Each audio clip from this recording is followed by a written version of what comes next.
ইমামে আজম আবু হানিফা রহমতুল্লাহ আলাইহি বলেন, ইচ্ছা করে যদি নামাজ না পড়ে, নামাজ না পড়ার রোগ যদি কারোর ভিতরে পাওয়া যায়, ধন্যবাদ জানাই সংসদের স্পিকার মহোদয়কে যে তিনি নামাজের জন্য সংসদ বিরতি দিচ্ছে। যাক, একটা ঘটনা পাওয়া গেছে, নামাজের গুরুত্ব সংসদ চালায় নাই। কিন্তু আরো কঠোর হওয়া দরকার ছিল। যারা মুসলমানের প্রতিনিধিত্ব করবে, জাতির সংসদে নামাজের বিরতি চলবে, আর তারা মুসলিম পরিচয়ে বেনামাজি হয়ে কোথাও দাঁড়িয়ে থাকবে, বসে থাকবে, আড্ডা দিবে, সেজদার গুরুত্ব যার নাই, তার তো আসলে ঈমান নাই। সংসদে থাকা তো দূরের কথা, এই সকল বেনামাজিদেরকে ইমামে আজম আবু হানিফা বলেছেন, যারা বেনামাজি করে জেলের ভেতরে ঢুকায় রাখ, খোদার জমিনে আজাদ ঘোরাফেরা করার অধিকার ওদের নাই। আল্লাহর জমিনে যদি আজাদ ঘুরতে হয়, নামাজ পড়ে গুরুন লাগবে। কারণ ইচ্ছা করে নামাজ ছাইরা দেওয়া কুফরি। কারোর যদি ভাল লাগে লাগুক, না লাগে না লাগুক, কোন সময় মইরা যাবো এটাই সত্য কথা।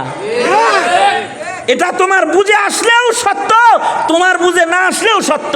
ইচ্ছা করে তুমি নামাজ তরক করবে তো মুসলিম শরীফের রিওয়ায়াত, ফাকাদ কাফার, সে কাফের হয়ে যাবে, সে মুরতাদ হয়ে যাবে। আর ইমামে আজম আবু হানিফা রহমতুল্লাহ আলাইহি বলে, ইচ্ছা করে নামাজ যদি কেউ ছেড়ে দেয়, তাকে জেলখানায় ঢুকায় রাখো। কারণ যে খোদার হুকুম মানে না, খোদার জমিনে স্বাভাবিক জীবন যাপন করার অধিকারও সে রাখে না। আজব জমানা হইল এখন। ইসলাম বলে যে বেনামাজিকে জেলখানায় দাও। এখন হইল দুনিয়াটা রাজত্ব হইল বেনামাজিদের। এখন হইল বেশি নীতির কথা যে বলবে তাকে ধইরা জেলে ঢুকায় দাও, অথবা দুনিয়া থেকে তাড়ায় দাও। আজব জমানা চলে আসছে এখন উল্টা। ঠিক আছে, তোমাদের হাতে সব করো, কিন্তু এগুলো নসিহা শুইনা রাখো আর মনে রাখো যে এই পৃথিবীতে কেউ থাকে নাই। তোমার বাবাও নাই, তোমার দাদাও নাই, তোমার নানাও নাই, তুমিও নাই, এটাই সত্য।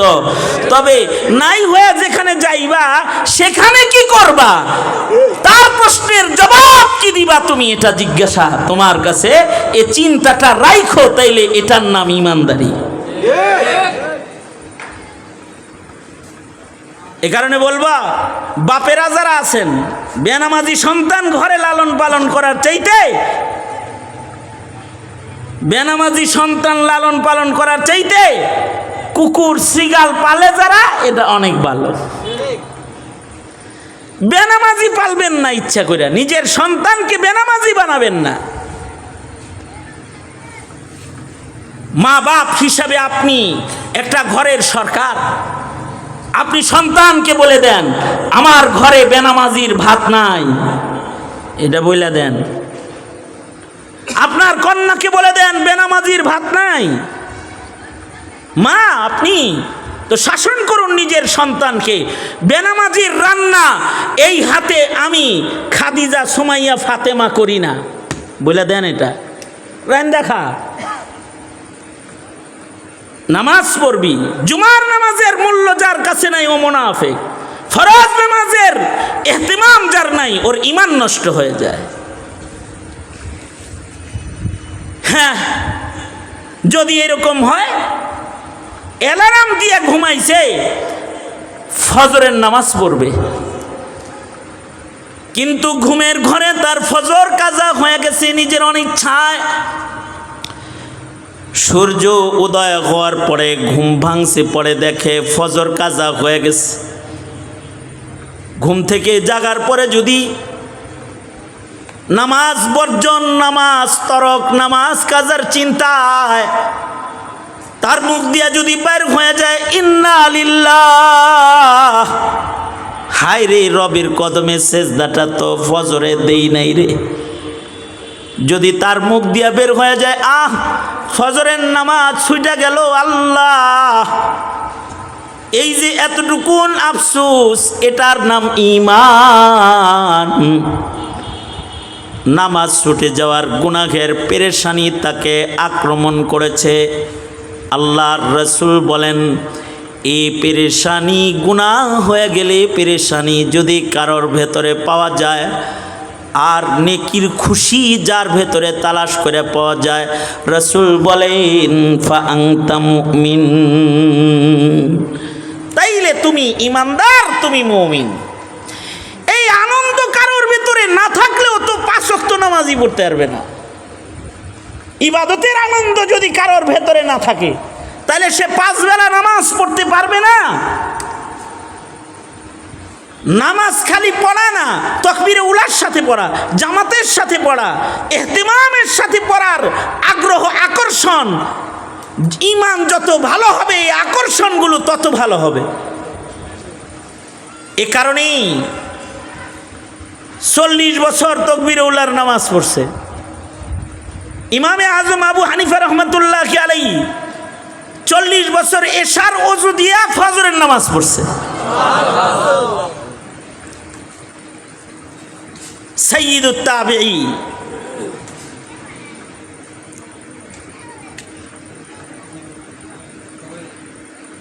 যে সকল বুজুর্গ হযরতগণ দুনিয়া থেকে চলে গেছেন তাদের ভেতরে একজন সাঈদ ইবনে মুসাইয়্যিব। উনি 40 বছর আজান হওয়ার আগে মসজিদে ঢুকছেন। এটা কতটুকু আকর্ষণ থাকলে ঢোকা সম্ভব। আর আমাদের জিন্দেগিতে ফরজ নামাজের গুরুত্বহীন, এরপরেও বড় দাবি, হুজুর নামাজ না পড়লে কি হইব, ভিতরে ঈমান আছে, ঈমান আছে, বুক থাপড়ায় আর কয় ঈমান আছে। সুতরাং নওজোয়ান যুবকেরা যারা আছে, আর নামাজ কাজা করবা কেউ? জোরে আওয়াজ করে বলো, আওয়াজ করে বলো, করবা কেউ নামাজ কাজা? হাত তুলা বলো, ওয়াদা করো, জোরে করে বলো, ইয়া আল্লাহ ওয়াদা করিতেছি আর কোনদিন ইচ্ছাকৃত নামাজ কাজা করব না ইনশাআল্লাহ। জোরে আওয়াজ করে। যদি খালিস ওয়াদা এটা হয় তাহলে মহান রব্বুল আলামিন তওবাকারীর পেছনের গুনাহ মাফ করে দেওয়ার ওয়াদা করছেন। সুতরাং আমি যেটা বলতেছিলাম, নিকৃষ্ট মানুষ হলে বিপদ, নিকৃষ্টদের জন্য জায়গা নিকৃষ্ট, যারা নিকৃষ্ট তাদের জন্য রব্বুল আলামিন জাহান্নাম বানাইছেন। জাহান্নামও নিকৃষ্ট জায়গা, ইন্নাহা সাআত মুস্তাকাররা ওয়া মুকামা। আর উৎকৃষ্ট যারা তাদের জন্য জান্নাত বানাইছেন, খালিদিনা ফিহা লা ইয়াবগুনা আনহা হিওয়ালা। উৎকৃষ্টদেরকে মহান রব্বুল আলামিন জান্নাতের ভেতরে চিরদিন জায়গা দিয়া চিরদিনের জন্য জান্নাত পুরস্কার হিসেবে তাকে দিবেন। কোনো দিন জান্নাত থেকে আর বের হতে হবে না। সম্বল বেশি নয়, একটা সম্বল হলো ঈমান, আর একটা সম্বল হলো নেক আমল। ইন্নাল্লাযীনা আমানু ওয়া আমিলুস সালিহাত উলাইকা হুম খায়রুল বারিয়াহ। ইন্নাল্লাযীনা আমানু ওয়া আমিলুস সালিহাতি উলাইকা হুম খায়রুল বারিয়াহ। যাদের ঈমান আছে, যাদের নেক আমল আছে, যারা ঈমানওয়ালা আমলওয়ালা, তারা সৃষ্টির শ্রেষ্ঠ, তাদের রব্বুল আলামিন জান্নাত দান করবেন। চামড়া কালা হইলেও তাকে জান্নাত দিবেন। আল্লাহ তাআলা গরিব হইলেও তাকে ফেরদাউস জান্নাত দিবেন। কারণ আল্লাহর কাছে দামি হইতে সুন্দর চেহারা, সুন্দর বাড়ি, সুন্দর গাড়ি, সুন্দর শান শৌকতওয়ালা জিন্দেগি লাগে না। আল্লাহর কাছে দামি হইতে সম্বল লাগে, ঈমান লাগে, বান্দার কিছু নেক আমল। সুতরাং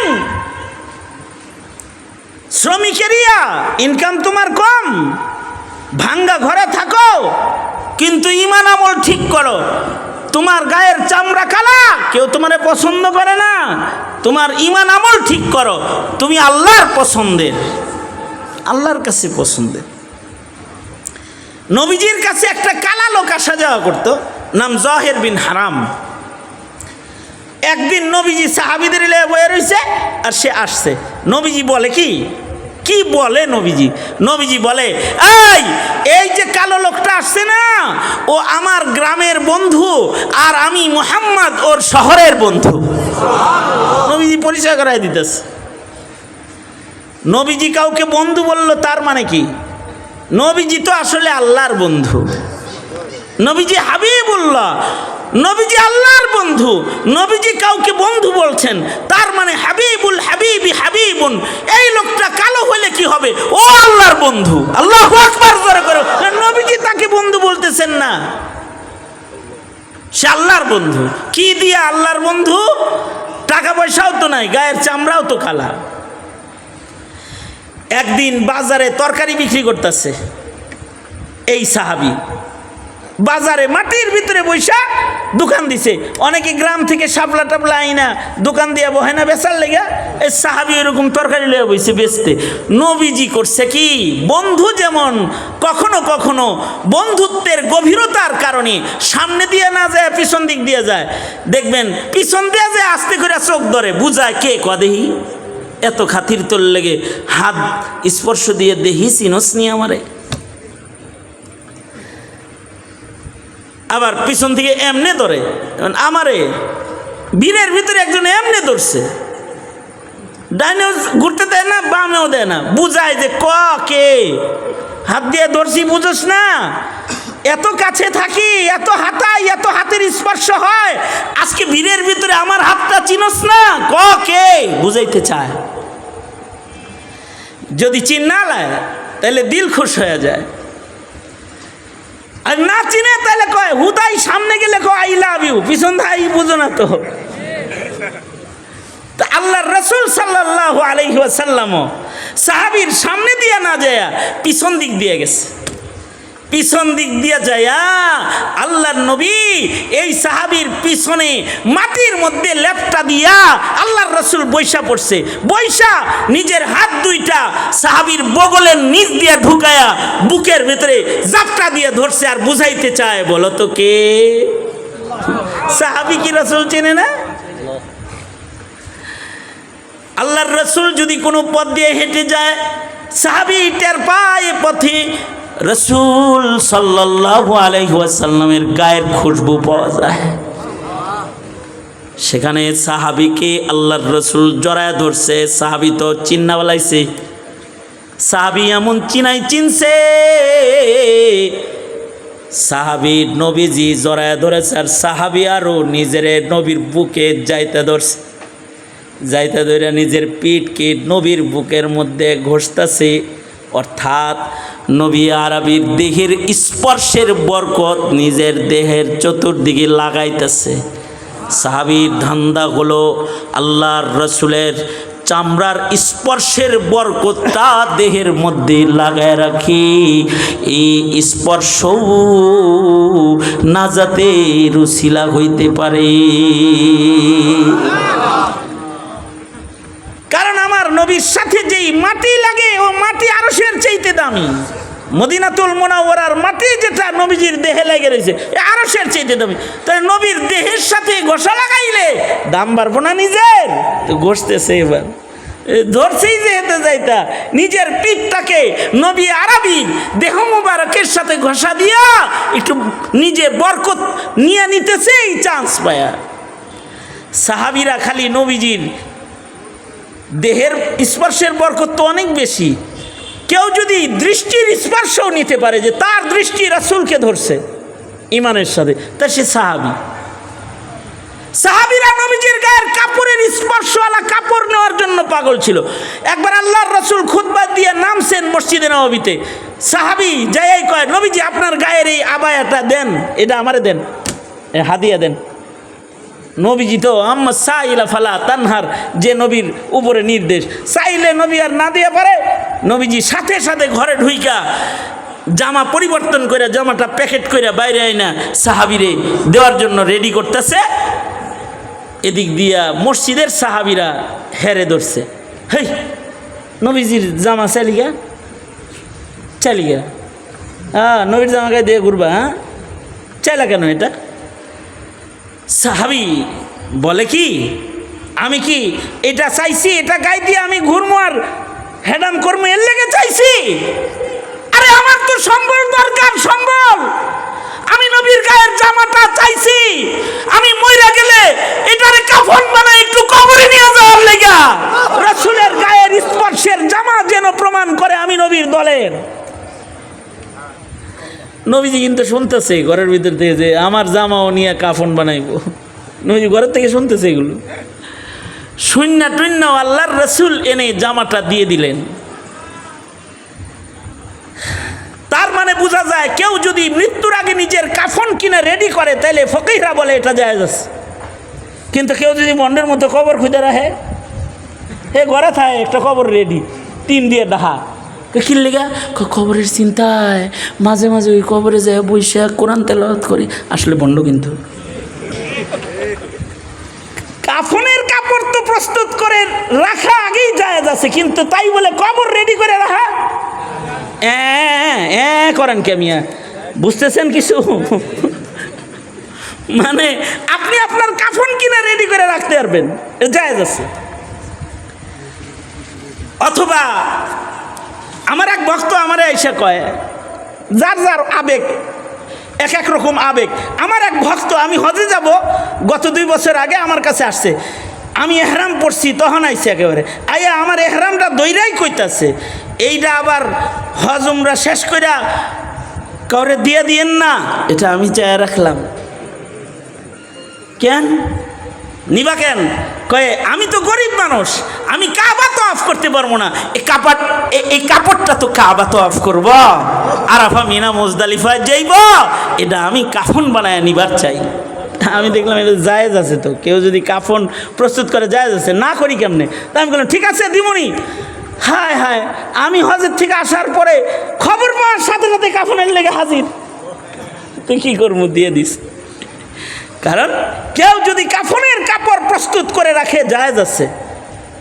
ওই যে সাহাবী কাফনের কাপড় রেডি করে নবীজির কাছ থেকে চাইয়া নিতেছে, নবীজি ঠিকই কাপড়টা দিয়ে দিলেন, সাহাবী এটা কাফন বানায় কবরে লয়ে গেছে।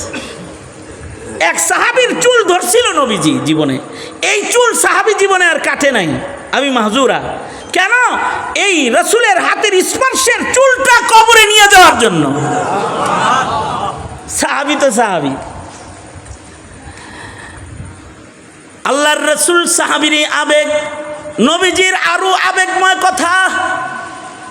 সাহাবীর সাথে রসিকতার মধ্যে নবীজি ডুবে পড়ছেন। আল্লাহর রাসূল এই সাহাবীকে জড়ায় ধরে কয় বাজারের মধ্যে, মাইয়াশতারি হাদাল গুলাম, এ মদিনার বাজারের লোকেরা এই গোলামটাকে আমি বিক্রি করব, কে কিনবা? আল্লাহর রসুলের গোলাম হওয়া এটা তো অনেক বড় ভাগ্যের জিনিস। রসুলে খুদা কি গোলামি মে ক্যা হে, জরা তুম গোলামি মে আকর তো দেখো, गुलामी है बादशाही से बेहतर, इधर आओ किस्मत जगा कर तो देखो, फजीलत बड़ी है दरे मुस्तफ़ा की, बरसती है उस दर पे रहमत खुदा की, फजीलत बड़ी है दरे मुस्तफ़ा की, बरसती है उस दर पे रहमत खुदा की, जो तुमको भी है फैज़ पाने की ख्वाहिश, जबीने अकीदत झुका कर तो देखो, गुलामी है बादशाही से बेहतर, इधर आओ किस्मत जगा कर तो देखो। মুহাম্মাদুর রাসূলুল্লাহ সাল্লাল্লাহু আলাইহি ওয়াসাল্লামের গোলামি, এটা তো বড় ভাগ্যের। কেউ যদি আল্লাহর রাসূলের গোলাম হইতে পারে, এর চেয়ে বড় ভাগ্য আর নাই।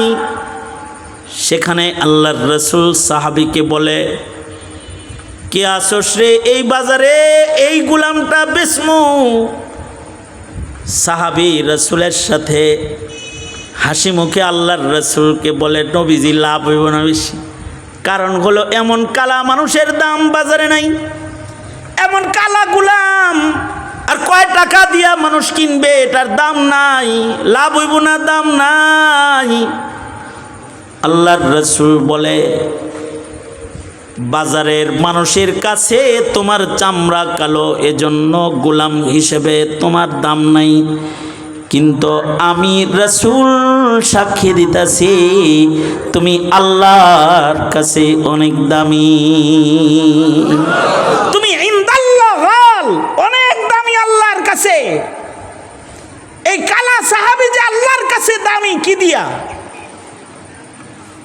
তার ঈমান দিয়া, তার আমল দিয়া। ইনশাআল্লাহ ঈমান আমলের যত্ন করব, ইনশাআল্লাহ বলেন।